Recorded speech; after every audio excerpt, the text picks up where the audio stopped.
This is Sherry. Welcome to my journey in clay.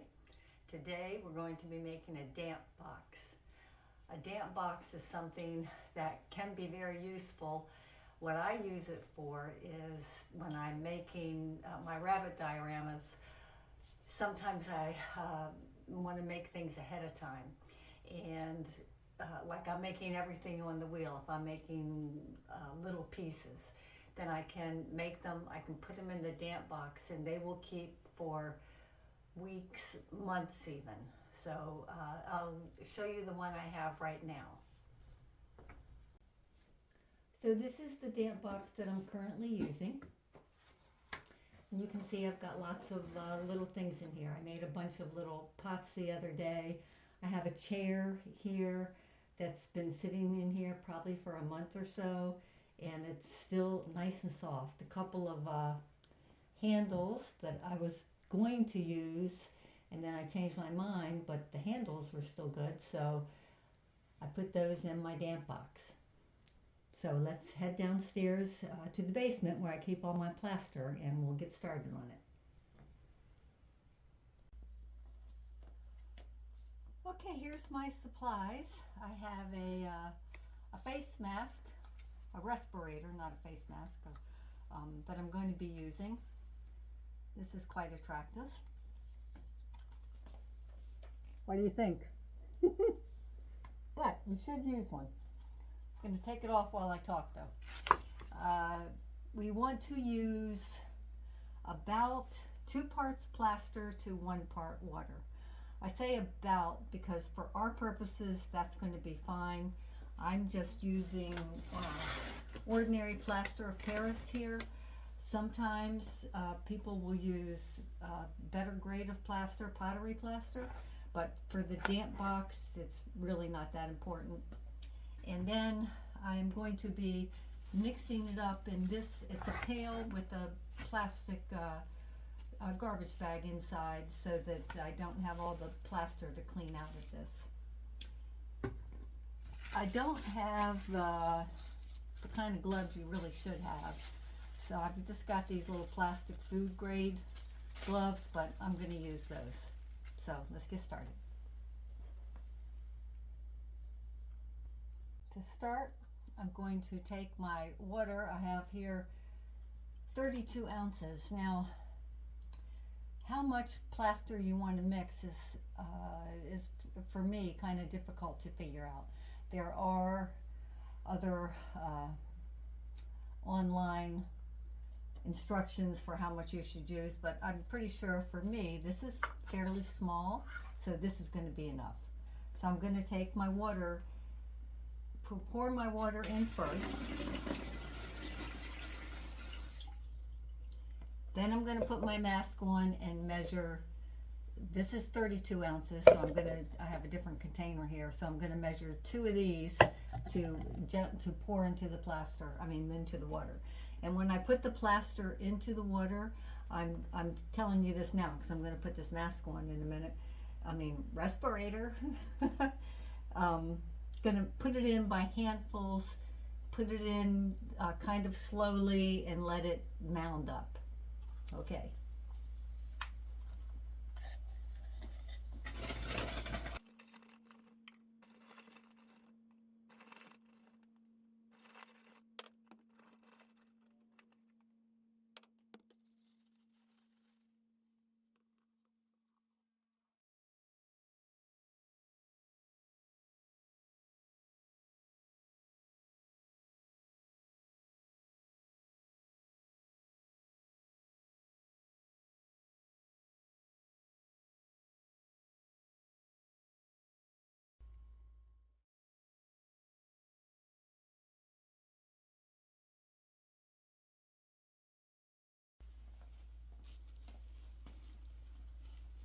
Now I'm going to start just gently mixing it. Again, these are the wrong kind of gloves, but I'm going to just gently mix to get the lumps out. And it should get to be a nice creamy consistency.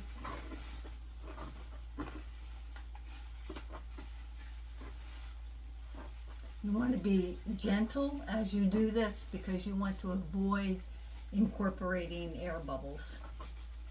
You want to keep as much air out as you can.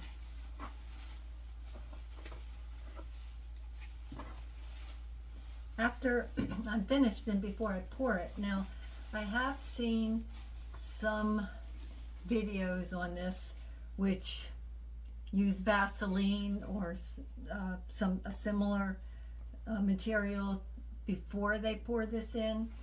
I'm not really going to bother with that because for me, I don't need to take it out once it's in. It's going to stay.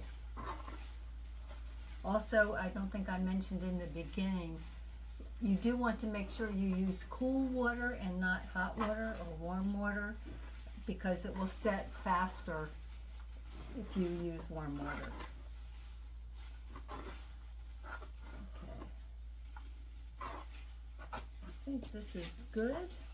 I don't feel any lumps. I was a little worried about that because another video I watched mentioned not using old plaster, but I've had this plaster for I don't really even know how many years, but years and years. Okay, we're gonna give this a go here.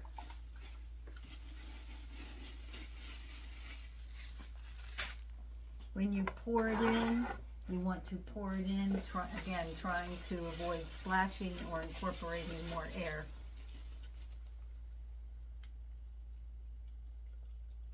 I also didn't mention the thickness of this. You don't want the plaster to be on too thin of a layer or it's going to have a tendency to break.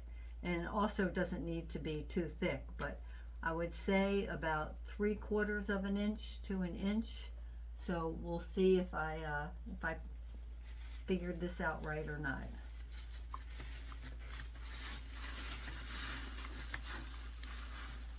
Also, I didn't mention another reason for using this plastic is because one thing you do not want to do is pour any of this plaster down the drain. I don't even think I need to say why. All right, let's see. I think that's all. Let's get out of here. Next thing you want to do is just tap this to get the air bubbles out. I don't think you can see any of the air bubbles. Let me just move the camera for a minute. See those little air bubbles? We want those out. Another thing, oh, sorry for that. Another thing you can do is you can take alcohol, regular rubbing alcohol, and spritz it on the top, and that also will help. But again, for this purpose, for a damp box, it's not like you're making a mold that you're going to be using over and over again for that you're going to be putting clay on and pressing it into. So it's going to be fine if it has a little bit of air in it. Obviously, I don't want a lot in, but you know what else I'm going to do? I'm going to put one of these gloves back on and just sort of, kind of like if you've ever canned tomatoes and you have to put the knife in to try to get the air bubbles out. Same kind of concept here. Just trying to make sure I get as many air bubbles out as I can.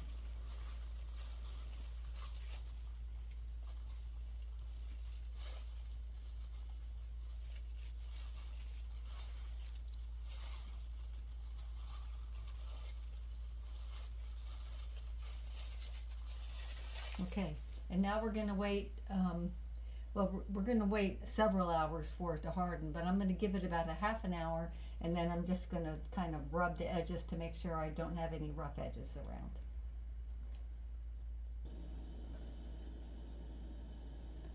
Well, I actually waited longer than half an hour. It's been about an hour. It really wasn't quite firm enough after a half an hour. So now you can see it's pretty hard. I'm going to just, wipe around here just to make sure I don't have any little flakes or anything of plaster. You can actually take it out and smooth off these edges. I'm not going to do that. I don't think it's necessary for me. Maybe as time goes on, I'll change my mind. But for now, I'm just going to leave it like this. So it's ready to go. Again, I'm not going to use it right now. I'll probably wait until tomorrow or so.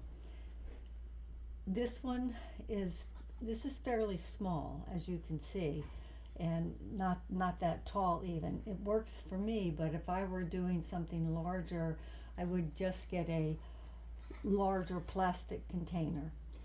The plastic is also nice because earlier when I talked about some people put Vaseline or another type of release agent, I didn't use anything, but the plastic, it really doesn't stick. So I don't know if you can see, like I can pull this plastic away a little bit, it doesn't stick. So if I decide later at some point to take this out, I could take it out and smooth off these edges. But for now, I think it's good. And again, when I use it, I'll just put my items in here, put the lid on, and they will stay. After a while, you will need to rehydrate the plaster.